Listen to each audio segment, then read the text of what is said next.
Hi, this is Heather with StrengthOnTheRun.com, here to talk to you today about proper abdominal recruitment, meaning it is entirely possible to go through an entire abdominal workout and miss the muscles completely. To walk out of that workout with a belly sticking out, kind of bulging out, I'm going to teach you how to avoid that and how to make every workout count and be totally effective.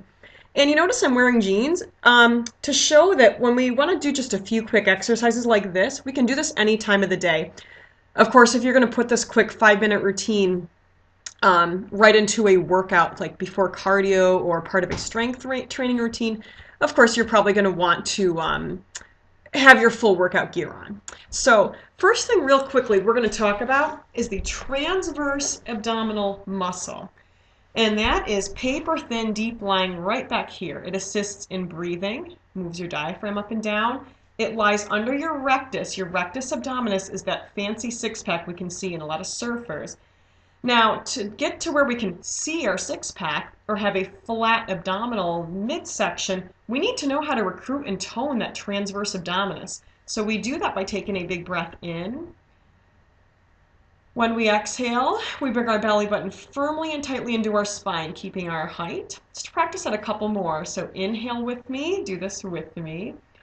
Exhale, belly button firmly into the spine. And let's practice one more time, recruiting that transverse abdominis. Inhale. And exhale, belly button into the spine. Now we know how to get the belly button into the spine. The key is going to be learning how to keep it there and to recognize if it slips on us, because that is the secret. An entire workout where your belly button slips out of your spine, or part of a workout, is going to lead to that bulgy belly. So we're first going to look at this in a plank context. So one hand under each shoulder, one knee under each hip. So just a little bit of cat and dog to find our neutral spine. Now belly button into the spine. Try sending one leg straight back to your plank position. Belly button should still be into your spine. Second leg back. What happens? Does this happen? If your back arches like this, you gotta, again, we need to bring the belly button back into the spine, work that transverse abdominis. We need to keep that. Now, if you're doing a plank, you're trying to work up to 30 or 60 seconds maybe, and that just doesn't stay. The thing to do is either to take a break or to keep one knee in and do a one-legged plank. Because again, we sometimes think more is better or working harder, sometimes. But again, if we've lost the activation of our transverse, we're not doing ourselves any favors. So that's what we want to work on with our planks. And so let's just finish this plank out for 10 seconds. 9, 8, keep the belly button to the spine. 7, 6, 5, 4, 3, 2, and 1. We're going to bring one knee in, second knee in. And the second thing we're going to take a quick look at is the stomach crunching motion, or we call spinal flexion. Really quickly, what I want to show you here, this is spinal flexion and this is spinal extension. So a little bit of curve. We want to look at both movements in context of our transverse abdominis. So first, flexion. So we're lying down on our mat with our knees bent and our feet flat. We're taking that breath in.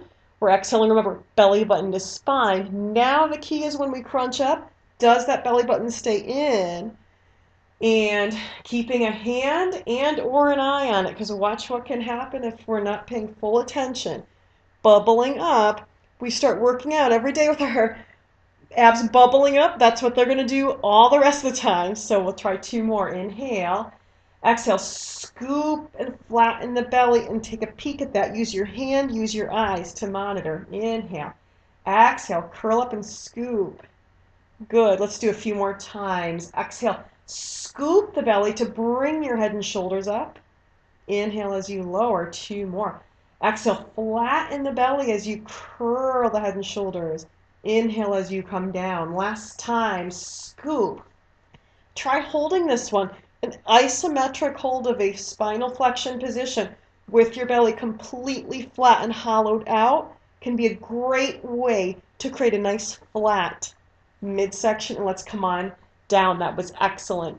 So I just showed you spinal flexion, spinal extension with the belly button into the spine is going to be important. So hands are going to be under your forehead or your cheek. If you want, you can put your head sideways like I'm doing so you can watch and do this with me. Same idea with the belly button. You can see it comes into the spine. I'm exaggerating a little bit. But in this position, same idea. I want to bring the belly button into the spine. And we can see and feel when we release it. So we bring the belly button into the spine. We want to keep it there when we lift a little bit off the mat, right? So we want to avoid this. You see the arch in that back? We don't want that arch. We want a neutral spine. And again, belly in, transverse abdominis. And so now we're really working these, but we have to work these to equal out the abs so that we can keep that flat midsection. And up and down. 3 more for practice. Inhale up. And exhale down. 2 more. Inhale up. And exhale down. Last one up. Down. And real quickly, what I want to show you is we often want to crunch. We're so eager to flatten those abs. But again, the reason we want to do the extension is so we don't end up with this kind of a posture. If we crunch too much, our muscles back here aren't as developed. Last thing we're going to look at is the oblique muscles and how this concept applies to this as well. Now, I said there's 2 main layers of the main abdominals, being your transverse and your rectus abdominis. We also have internal and external obliques. They work in some ways similarly as far as flattening and a nice thin waist. So what we want to do, first we're going to start with a nice side plank lift. I've got a straight line from my hips to my knees.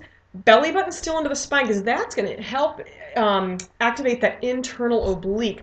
Now we're going to shoulder's going to go into the back as we lift up to our side plank. And then this is a great just a lift and a lower. It's going to give you a little bit of shortening and widening here, so a small oblique crunch. This in and of itself is a great exercise. We can work up to that hold of that isometric where we keep, again, the belly button in. That's a clue that our back is nice and straight. And the final exercise we're going to take a look, and I'm just going to switch sides so we hit both sides during this short video, is going to be the crunch. And so this, you might say this is sort of a full workout. It's also kind of a teaching video. So we're going to take an inhale. We're going to exhale, see the belly go in, always, and crunch up a little bit. And these can be small. I like to keep these small. You can also relax this arm so we exhale as we come up. Inhale and exhale, belly in to recruit the muscles and keep the back safe. One more time. Try holding this last one. Again, that nice isometric where we keep the belly in. So we're working not just the obliques, but we're working these too. And come on down. Thank you so much for joining me. My name is Heather with StrengthOnTheRun.com. So check out the blog post that's connected with this video for some great information on how to have a sleek 6-pack of abdomen.